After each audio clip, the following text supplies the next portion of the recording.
It is the 18th of June, 1815, 10 miles south of Brussels, at a village named Waterloo. A coalition army under the command of Arthur Wellesley, Duke of Wellington, is assailed by the resurgent forces of the French Emperor Napoleon. After delaying his attack to late morning due to sodden ground, the French Emperor assaults the Allied line and 8 hours of bloody carnage ensue, until by evening, Wellington's army is on the verge of defeat, but then away to the east, columns of troops appear, and as they move closer, Napoleon realizes that the Prussians under Field Marshal Blucher had come to his enemy's aid. And after seeing his elite Imperial Guard turn and run in the face of Wellesley's thin red lines, Napoleon Bonaparte's final battle ends in retreat and defeat, prompting Wellington in the aftermath to state, "It has been a damned nice thing, the nearest run thing you ever saw in your life."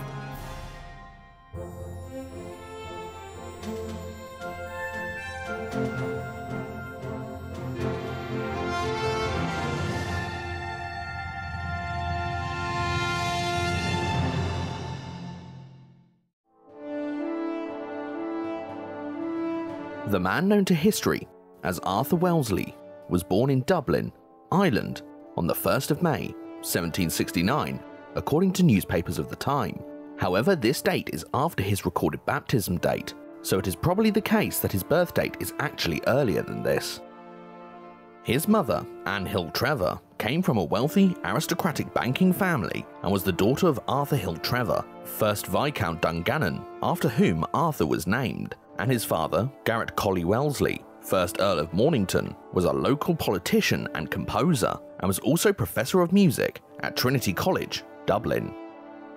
The family were members of the Protestant Anglo-Irish ruling classes in Ireland, as the country was, at this time, still under English rule, but the Protestant elite in Ireland, including the Wellesleys, lived separately from the Catholic majority on their estates, which did nothing but increase the already centuries-old resentment which the Catholic Irish had for their English overlords. Indeed, the family spent their time living in their two homes, one in Dublin and the other at the family seat at Dangan Castle, some 12 miles northwest of the Irish capital. Arthur was the third of 6 children and was generally considered by his family to be unintelligent, but he would later become a gifted violin player, possibly due to his father's influence, and would continue to enjoy the playing of music until his early adulthood. Then, in 1781, when Arthur was 12, his father passed away, aged only 45. This was disastrous for the family, as he had left them nothing but a mountain of debt, and it now fell upon the oldest son, Richard Wellesley, the new Earl of Mornington, to deal with it, resulting in the family's homes, including Dangan Castle, having to be rented out. This essentially meant that the Wellesley family now had to earn their way in the world, and may have ironically been a blessing in disguise, as it meant that their family had to work for their living, which could at least in part explain the level of success Arthur and his brothers achieved during their lifetimes. Thankfully for Arthur, his brother Richard seems to have been shrewd in his judgments, as he made the decision that the best way in which the family were to prosper going forward was by obtaining as good an education for his younger brothers as possible, which resulted in Arthur being sent to England's greatest public school, Eton, from 1781 to 1784. Arthur hated Eton, however, and failed to shine academically, resulting in his mother saying that she did not know what to do with him. He was then sent to France to a military academy, the French Royal Academy of Equitation, in the hope that he would blossom, but he seemed to have been a shy, lonely and idle young man, and perhaps lacked the confidence to fulfill his potential. But thankfully he soon became an accomplished horseman, perhaps as a result of the military discipline he experienced at the academy, and despite his close or possibly extramarital relationship with the governor's wife. On his return from France, his mother was astonished at Arthur's transformation, commenting that he had become a very charming young man, and shortly afterwards, due to his brother's connections, he was brought to commission at the rank of ensign in the 73rd Regiment of Foot Infantry, and was then made aide-de-camp to the Lord Lieutenant of Ireland in Dublin, but he soon started to fall back into his old habits of idleness, and also started to gamble, and so began racking up considerable debts. Shortly after this, Arthur stood in the 1789 election to become a member of the Irish House of Commons, and after being elected, served as a Member of Parliament for the borough of Trim, in which his family's estate, Dangan Castle, was situated, until 1791, when he was made a captain in the 58th Regiment of Foot, and was then transferred to the more prestigious 18th Light Dragoons some months later. During this period, Arthur courted the Baron of Longford's daughter, Kitty Pakenham, whom he had known since his childhood, and when they first met, the two were immediately attracted to each other, Kitty later stating that she had loved him from the moment she laid eyes on him, but Longford rejected Arthur's proposal of marriage, judging him to be too young and have little chance of a successful career. Wellesley was enraged by the rejection and resolved after the event to concentrate his efforts on his career in order to prove himself worthy of Kitty's hand, and this initial rejection, along with his father's early death, was another turning point in Arthur's life, as he had until this time shown little sign of promise, but was now more determined than ever to show both his family and his doubters what he was capable of, and as it turned out, he didn't have to wait for long for such an opportunity. Since 1789, France had been in a state of economic crisis and revolution. This was caused in part by the ruling classes being unwilling to pay their fair share of taxes, or give the middle and lower classes a say in the country's governance, who were by this time impoverished and in a state of near starvation, and so King Louis XVI was forced to relinquish absolute power in favour of becoming a constitutional monarch. Louis then attempted to flee France, as did large portions of the French nobility, but was captured, tried for treason, and guillotined in January 1793, resulting in the nations of Europe who still had monarchies, or constitutional monarchies, being so alarmed by the rise of the country's lower orders that they formed the First Coalition and declared war on the newly created French Republic. This in turn led to a period of near chaos, as various French governments rose and fell in counter-revolutions, until the country was unified under Napoleon Bonaparte in the late 1790s. At this time, Britain was a member of the coalition against the French Republic, which resulted in the Duke of York being sent to Flanders to join the war in 1793, and Arthur, now a lieutenant colonel, was sent to the continent a year later from Ireland, along with the 33rd Regiment, tasked with reinforcing the Duke of York's armies. But by the time of Arthur's arrival, the campaign had been largely decided and had resulted in the greatest defeat the British army had suffered since the American Revolutionary War. As well as this, Wellesley was involved in a number of defensive engagements against the advancing French forces in Flanders, which ultimately led to the army's withdrawal from Europe back to England in 1795. The expedition's failure was in large part down to poor organisation and logistics, as many men died in freezing winter conditions, which taught Arthur the hard-won lesson of the vital importance of supply on military campaigns, which he would become a master of later on in his career. Indeed, Wellesley later wrote, regarding his experiences during the campaign, quote, "At least I learned what not to do, and that is always a valuable lesson." The French Republic was still able, despite its domestic upheaval, to triumph in the War of the First Coalition, in large part down to the growing progress of its military and the army's newly established meritocracy, which involved the most able officers, including Napoleon, being promoted to command, replacing the old system of the purchase of rank, which was prevalent under the monarchy.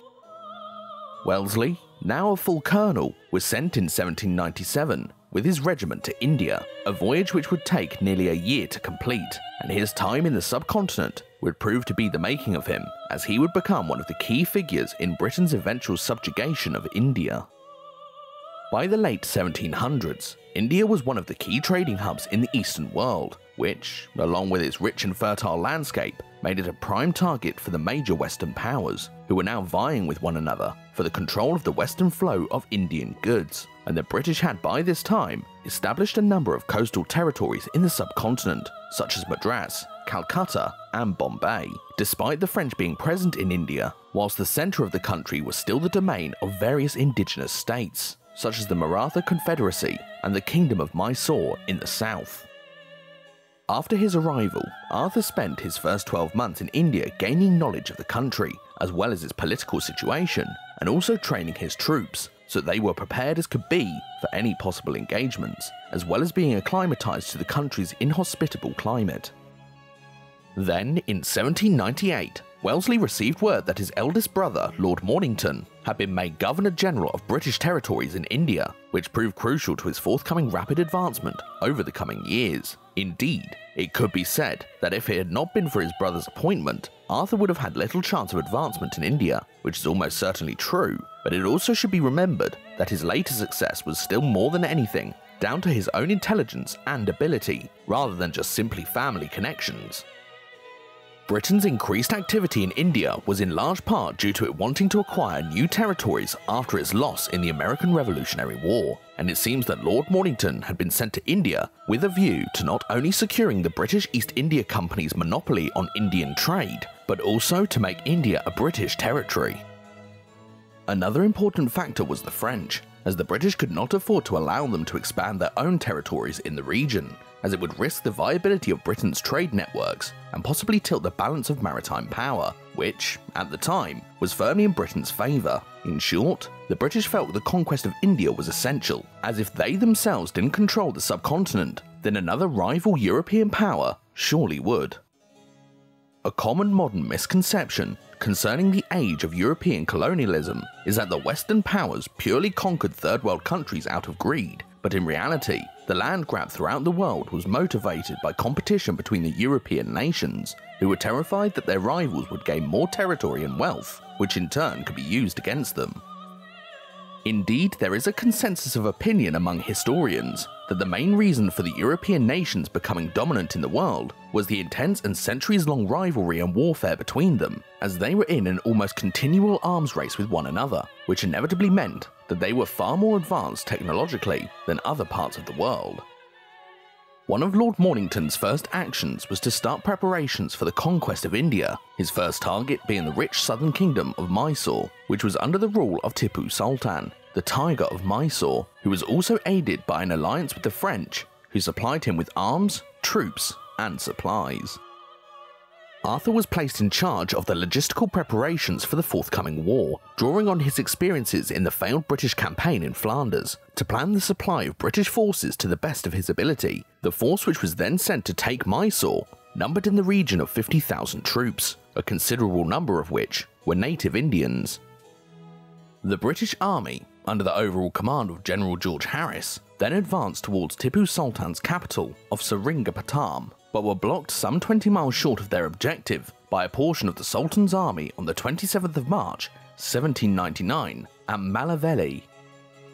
Arthur commanded the left flank of Harris's forces in the following battle, which was attacked by a contingent of enemy infantry, prompting him to move his troops into line and to give the order to fire. He then commanded his men to fix bayonets and charge, forcing the enemy to retreat. The Battle of Malaveli ended in British victory, in which they forced the Sultan's forces to withdraw towards their capital, where the British then pursued them, until Seringapatam was itself cut off and besieged on the 5th of May, 1799.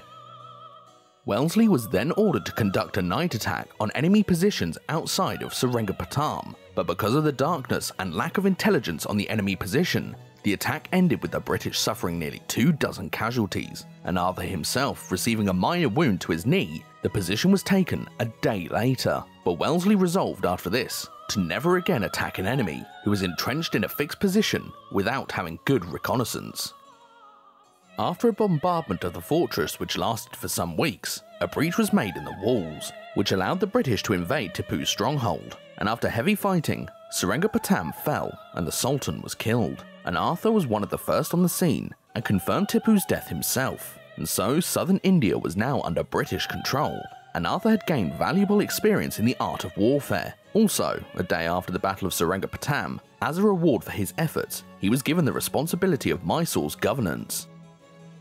There had been widespread raping and pillaging by the British troops in the battle's aftermath, and Arthur restored order by having the ringleaders amongst the British forces hanged. Indeed, Wellesley soon gained a reputation for strict discipline during his 3 years governing Mysore, in which he clamped down on British corruption and lawlessness. He once wrote, quote, "If we lose our character for truth and good faith, we have but little to stand upon in this country." And these words would indeed prove to be accurate, as over the next 150 years of British rule in India, the population was steadily treated more and more harshly, eventually resulting in India's move towards independence.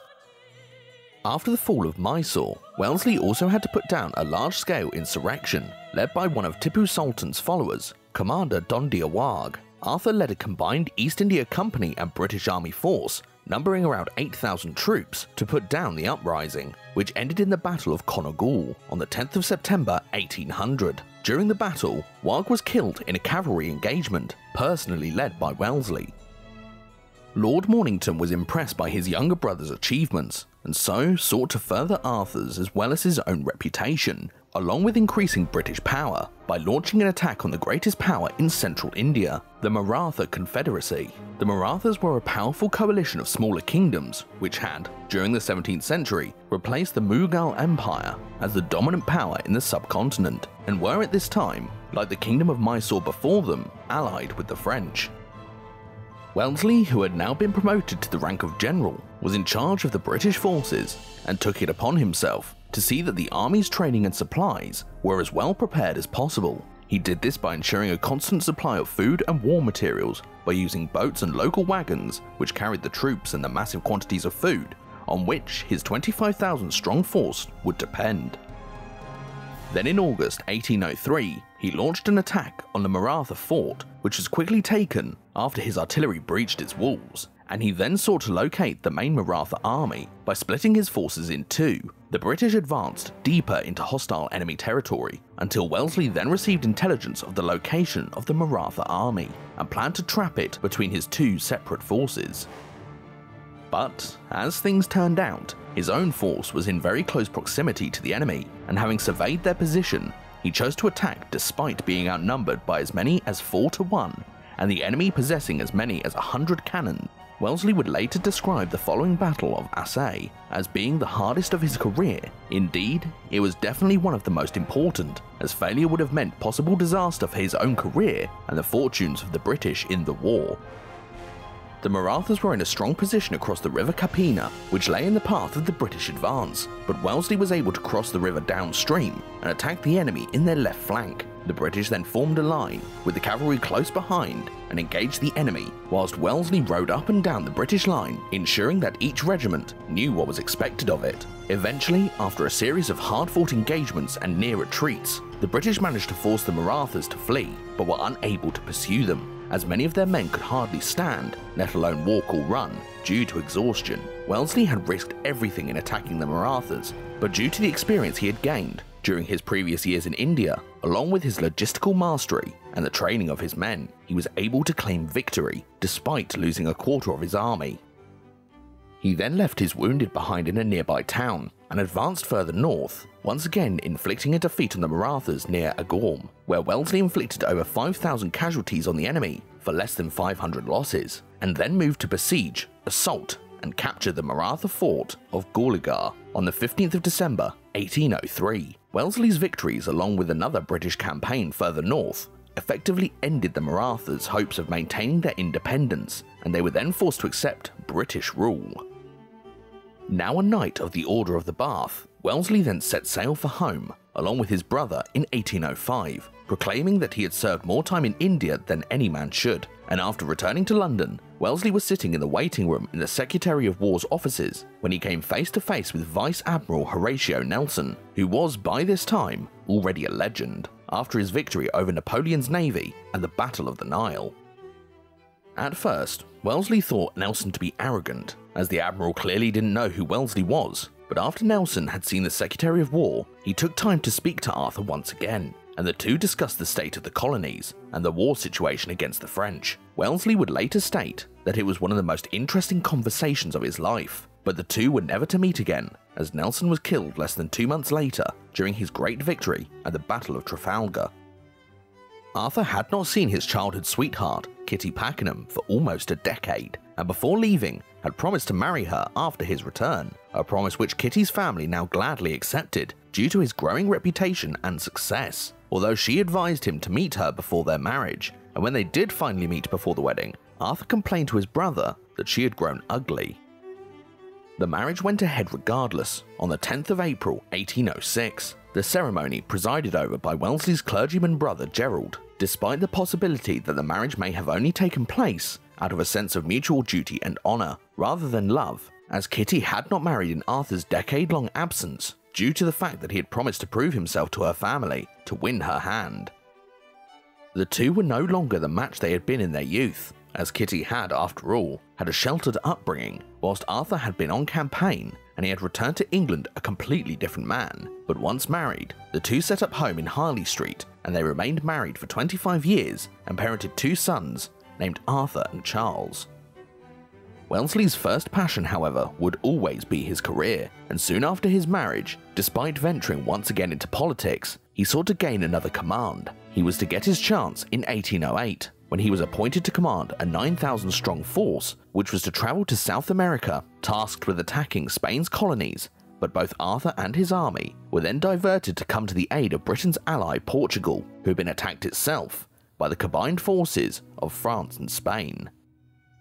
Wellesley was at last to get the opportunity he had been waiting for, to lead a British campaign on mainland Europe, but Napoleon's armies in Spain were formidable to say the least, as the Emperor was by this time in control of the majority of mainland Europe, and so, once again, Arthur Wellesley was outnumbered, outgunned, and leading his troops in a foreign land, but failure would mean the ruination of his name, and would further strengthen Napoleon's grip over the continent. Preventing the fall of Portugal alone would require a near miracle to accomplish, but Wellesley, as usual, was unfazed by the momentous task that lay before him, and in the summer of 1808, he set sail from Ireland at the head of his army, heading for Portugal, where either failure or fortune awaited him. In the summer of 1808, Western Europe lay under the heel of Napoleon Bonaparte, Emperor of the French Empire, and since his rise through the ranks of the French military, Napoleon had been crowned emperor in 1804, and had demonstrated his brilliance as a ruler by transforming France's governance and expanding French power with his legendary victories over France's European enemies. But cracks were beginning to appear in Napoleon's armour, as he had lost control of the sea surrounding Europe to the British in various defeats, such as the Battle of Trafalgar, and although Napoleon had demonstrated himself to be a military commander almost without parallel, in the first decade of the 1800s, his now absolute power as emperor meant that the success of the French war effort was almost entirely dependent on him, as he increasingly exerted dictatorial control over his territories and armies. But the loss of maritime superiority to the British meant that the only means he now had of hurting his arch-rival was through a European trade embargo, which he then enacted in 1806, forbidding the countries of Europe under his influence to engage in commerce with Britain. But one of the most important of the trading partners Britain had on the continent was Portugal, who stubbornly continued to defy Napoleon's embargo, which prompted him to send troops into Spain, who was a reluctant ally of France, to essentially force them to deal with Portugal. Portugal was soon overwhelmed by the joint French and Spanish armies, forcing its royal family to flee to South America, and the country was thus divided between Spain and France. But unrest had grown within the Spanish government and monarchy, as its close ties with France and the loss of its navy at Trafalgar had resulted in Spain being isolated from its colonies, which inevitably weakened its power. The heir to the Spanish throne, the future Ferdinand VII, was strongly opposed to his father, Charles VI's alliance with the French, and was also unhappy with his father for appointing Manuel de Goy as Spain's prime minister, as he saw him as pro-French, and so de Goy was then deposed in an uprising in the spring of 1808, which resulted in Charles VI handing the Spanish throne to Ferdinand. Napoleon had, by this time, sent around 100,000 troops into Spain. He then sought to negate any possibility of Spain reneging on its alliance with him by inviting Charles VI and Ferdinand to a meeting, at which he forced them to give up their claim to the Spanish throne, and instead installed his brother, Joseph Bonaparte, as King of Spain. Spain's ministers largely accepted Napoleon's brother as king, but the general population refused, and widespread rioting broke out throughout Iberia, resulting in thousands being shot by French troops, and the start of the now famous and brutal guerrilla war against Napoleon's forces. This resulted in massive numbers of French troops being tied down in Spain, which greatly weakened Napoleon's ability to fight at full strength in other parts of the continent. The British then decided to come to the aid of the Portuguese, and he then sent one of his brightest young generals, Arthur Wellesley, to aid their oldest ally. But upon arrival in Portugal, Wellesley was given a letter stating that he was not to command the British forces in Portugal as he had hoped, but was instead to be subordinate to Sir Harry Burrard and Sir Hugh Dalrymple. This meant that he would lose his chance to prove himself capable of command, and Wellesley then took it upon himself to confront the French before the aging generals arrived. However, Burrard did arrive offshore before Wellesley could take action, and refused Arthur's plan to attack the French forces in Portugal. but thankfully for Wellesley, the French commander in Portugal, Jean Junot, took the initiative by moving to attack the combined Anglo-Portuguese forces, which forced the British to react. Wellesley then met and defeated the French in a minor engagement at Rolica, and then at the Battle of Vimeiro on the 21st of August, 1808. He had, in the lead up to his deployment in Portugal, made a close study of French offensive tactics, which usually consisted of dense infantry columns that marched towards an enemy and battered its way through or forced an enemy to retreat out of sheer terror. This method had proved itself to be staggeringly effective throughout Europe, and Arthur thought it could be exploited. He planned to do this by the use of sheer firepower, and deduced that if the French advanced towards an enemy in narrow and dense formations, that long lines of well-disciplined British troops, firing 4 to 5 times a minute, should, if they stood firm, be able to outshoot and therefore decimate the French columns. This tactic, combined with Wellesley's strict discipline, which ensured his troops feared his wrath more than the enemy, along with his meticulous planning and mastery of the use of terrain, brought him the success which would define his military career. The Battle of Vimeiro was the first example of this, as the British infantry formed into a line, simply mowed down the advancing French until they were in headlong retreat. Wellesley's new tactics had been vindicated, but his jubilation wasn't to last, as he argued with his superiors for the continuation of the offensive, but Barrard and Dalrymple sought to negotiate a truce with the French, resulting in the defeated Junot being allowed to withdraw from Portugal without another shot being fired. This caused outrage back home in Britain, resulting in Barrard and Dalrymple and Wellesley being recalled, and they were then forced to justify the treaty with the French at a court of inquiry. All three were cleared, but a stain had been placed on them, which would be difficult to remove. Wellesley then sought to redeem his name by writing numerous letters to influential people in the government and military, which thankfully for Arthur, resulted in him being allowed to return to Portugal, and this time he was placed in sole command of the British forces. On his arrival in Lisbon, he was greeted as a hero, and he then set about planning the forthcoming war. He saw to it that his army was supplied by the sea, and forbade his men from taking any food from the Portuguese population without payment. This was in stark contrast to the French, who often pillaged and looted the food they required from local populations, resulting in the alienation of the people in the countries they were occupying. After his arrival in Lisbon in April 1809, Wellesley quickly moved to retake the city of Porto from Marshal Soult, who had occupied it, resulting in the Second Battle of Porto, in which the French were forced to retreat from Portugal back into Spain. Wellesley then pursued Soult, joining forces with the veteran Spanish general Gregorio de la Cuesta, resulting in them together meeting and engaging a French army under the command of Jean-Baptiste Jourdan at the Battle of Talavera in July of 1809. The Allies were victorious at Talavera, but in the process lost over 7,000 troops, and with considerable French reinforcements close by, along with his supply lines being stretched to the limit, Wellesley had to withdraw back to Portugal to rebuild his strength. For over a year, Wellesley, now Viscount Wellington, waited in Portugal as he received increasing intelligence that the French were preparing a large-scale invasion, which he planned to counter by strengthening the defences around the city of Lisbon, which became known as the lines of Torres Vedras. These were comprised of concentric layers of defensive fortifications, manned by local militia or armed citizens and Royal Marines, whilst the main British army was left free to engage the French where and when they attacked.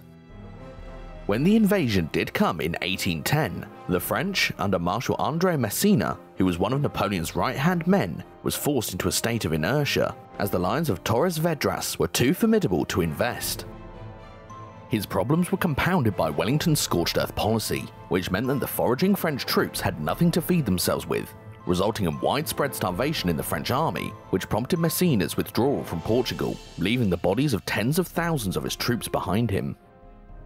Wellington then took the offensive in 1812, securing at considerable cost several forts on the Portuguese-Spanish border, one of which was Badajoz, the taking of which resulted in the loss of nearly 5,000 Allied troops, as well as a massacre of Spanish civilians by British troops. Wellington then advanced into Spain itself and occupied the city of Salamanca in July of 1812, just as a large French army under the command of Auguste de Marmont approached his position.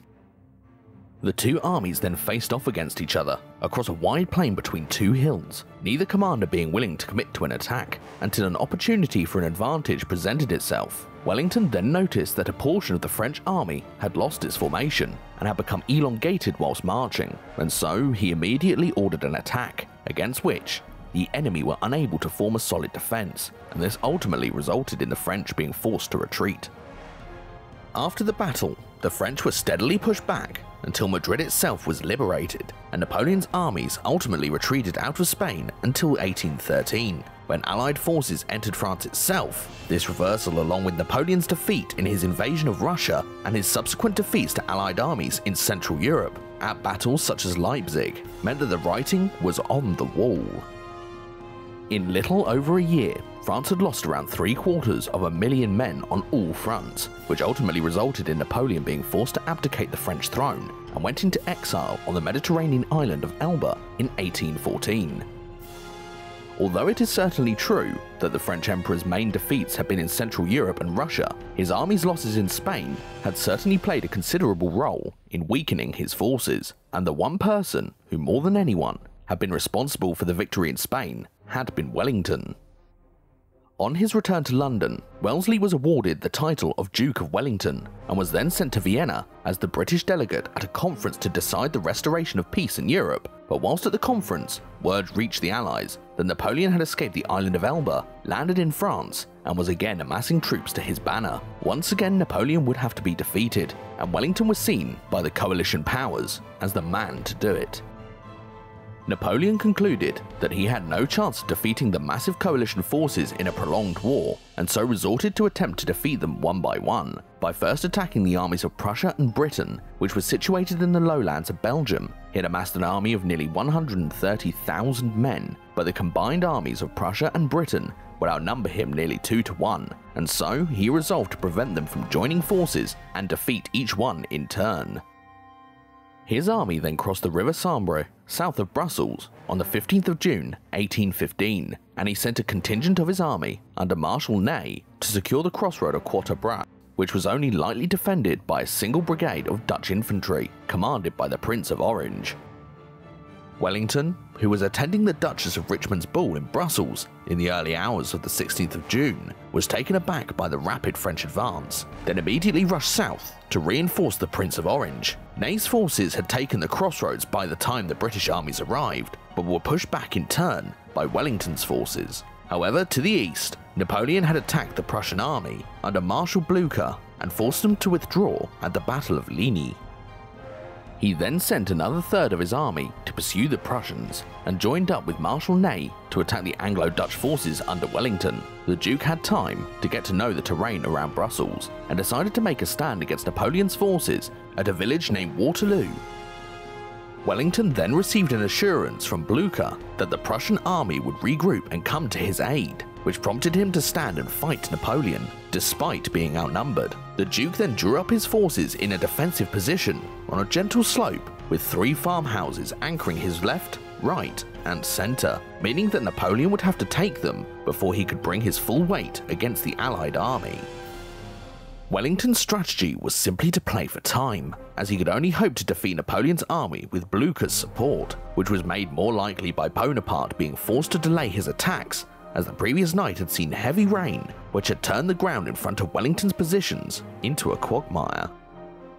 The attack then began at 1100 hours on the 18th of June 1815, with Napoleon assaulting the Allied right flank around the farm of Hougomont, intending to force Wellington to send reserves to hold it so he could attack the Allied centre, but the farm held out for hours, forcing Napoleon to resort to attacking Wellington's centre despite it being at full strength. He attempted to soften up the enemy centre with cannon fire and then ordered an infantry advance, which was met with Wellington's usual tactic of rapid firing lines, which mowed down the French columns. Wellington then ordered a cavalry charge by his Scots Greys, which trampled the now fleeing French infantry, but the Scots Greys advanced too close to the French lines and were countercharged by Napoleon's lancers, who cut the British cavalry to pieces. Then, at around 1600 hours, Marshal Ney thought he saw the Allied forces beginning to withdraw towards Brussels and ordered a mass cavalry charge to chase them down, but he was mistaken. as by the time his cavalry rode over the ridge upon which Wellington's army was positioned, they were confronted with dozens of infantry squares, which was the standard formation infantry used to counter horsemen. The French cavalry were then forced to weave in and out of the Allied squares, and were themselves shot down, being unable to penetrate the enemy's infantry formations. By this time, the Prussians were on the outskirts of the battlefield, which forced Napoleon to divert troops to counter them and weaken his centre. Despite this, the farm in the centre of the battlefield, La Haie Sainte, was taken, which acted as an anchor from which the French could pound the Allies with their artillery. Napoleon was, by this time, growing desperate, and was forced to send his final reserves, the elite and fearsome Imperial Guard, which advanced towards Wellington's centre. This was the moment of truth. Napoleon had sent his best troops in column against him, but if any general in Europe knew how to deal with French columns, it was Wellington. He ordered his men to stand, form line, and fire, which after several volleys, forced the Imperial Guard to retreat. Wellington then ordered a general advance, and along with Blucher's Prussians, forced the French from the field of Waterloo, ending any hopes Napoleon had of regaining power in France. Wellington's victory at Waterloo made him a hero throughout the continent, and the sovereigns of Europe lavished him with gifts and titles. As a mark of their gratitude, he had achieved everything he could have ever dreamed of achieving in military circles, and could easily have retired, safe in the knowledge that his name would have echoed down the centuries. But Arthur Wellesley evidently had a great sense of duty, as he then fell back on the profession that he had periodically undertaken previously in his life, that being politics. The British political landscape was, by this time, increasingly dominated by the ever-growing clamour for political reform by the lower classes, which steadily grew and grew to near boiling point by the 1820s. During the previous 100 years, Britain had become the world's first industrialised country, and huge cities had sprung up in the Midlands and northern England, where the majority of the country's coal reserves were situated, which was used as fuel for the steam-powered mills, around which massive housing developments such as Manchester then arose. But the conditions which the British people had to live under in the new industrial cities were hellish, far worse than the farms many of them had moved from, in favour of a new urban life. Many protests were held, and on one occasion in 1819, at St. Peter's Field in Manchester, cavalry was used to charge a group of thousands of protesters who were rallying in support of parliamentary reform. Wellesley, being an old general who had clamped down on unrest in his armies with the harshest of punishments, supported the suppression of the so-called Peterloo Massacre, as he was an ardent Tory who, along with his peers, resisted any reforms to the established order, as they greatly feared any repeat of the French Revolution in Britain. The Duke then served as a cabinet minister over the next decade, and along with other titles, was made Commander-in-Chief of the British Army in 1827. But a year later, after the fall of a Whig Party coalition in Parliament, Wellington was summoned by King George IV, who asked him to form a government. The Duke of Wellington was now Prime Minister of Great Britain, and he then set about his new office with the same eye to detail and discipline he had brought to his military career. One of his more successful decisions was the passing of the Roman Catholic Relief Act of 1829, which gave full civil rights to Catholics living in Britain and Ireland. Wellington later stated that the passing of the act was an achievement on a par with his victory at Waterloo, as he had to convince the King, the House of Lords, the Church of England, and the population of its merits. But being an old soldier, the Duke often failed to grasp, at least at first, that one of the most important aspects of politics was the ability to negotiate, and so his refusal to listen to the now widespread clamour for political reform did nothing but fuel public anger against him, until by 1830 there were widespread riots throughout the country, and the King and his ministers, including Wellington, were receiving death threats.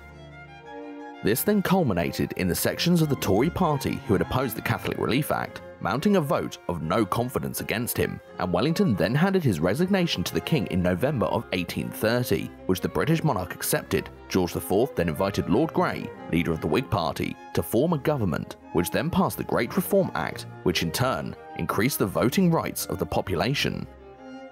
Wellington did not take part in the initial debates, as his long-suffering wife Kitty had died that year, and after he had tried to block the Whigs' reform as Tory leader of the House of Lords, he was forced to back down and let the various reform bills through. This refusal to allow reform had made him a hated figure throughout the country, and he was widely insulted and mocked in the press, despite his past deeds. He remained in politics, but now, wherever possible, placed the good of the country above his own opinions, seeking to avoid any possibility of future unrest.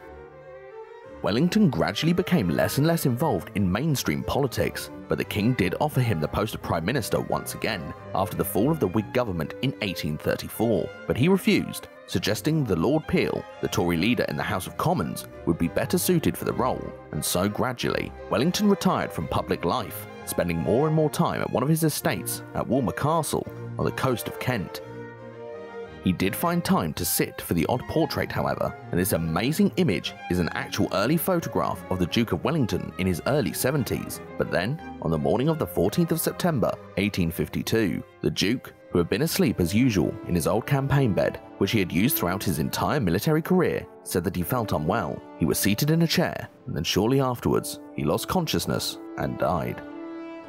Despite him asking for a simple burial, the outpouring of grief at his passing was so great that he was given a state funeral, in which his coffin was hauled through the streets of London on a custom-built 20-ton funeral carriage in front of tens of thousands of mourning people, until finally he was laid to rest in the crypt of St. Paul's Cathedral next to Lord Nelson. The claim is often made that the Duke of Wellington was in some ways lucky to have won the Battle of Waterloo, as without the Prussians, the French would have been victorious. This is true to a certain degree, as it is likely that the French would have won without Prussian aid, but it should be remembered that Wellington fought the Battle of Waterloo because he correctly predicted that his army would be able to hold the French for long enough so that the Prussians could come into play. Indeed, Wellington is often dismissed as being merely a defensive or unimaginative general, but these claims are often born out of a lack of knowledge concerning his career, as an analysis of his battles and victories clearly reveals that he was as brilliant on the offensive as he was on the defensive. Although Wellington is thought of as a kind of second-tier general under the likes of Caesar or indeed Napoleon, when one looks at how competent he was in terms of his eye for detail, the training and discipline he demanded of his men, and his use of terrain, not to mention his strategic and tactical skills, Arthur Wellesley must certainly be one of the greatest British commanders of all time, and is possibly one of the greatest commanders of all time, full stop. The fact remains, however, that there are very few people alive today who haven't heard of the name Wellington, and do not also know that he was the man who finally defeated one of the greatest commanders of all time at the Battle of Waterloo. What do you think of the Duke of Wellington? Was he an unimaginative commander and reluctant reformer, or was he one of the greatest strategists and commanders that Britain has ever had? Let us know what you think in the comments section, and in the meantime, thank you very much for watching.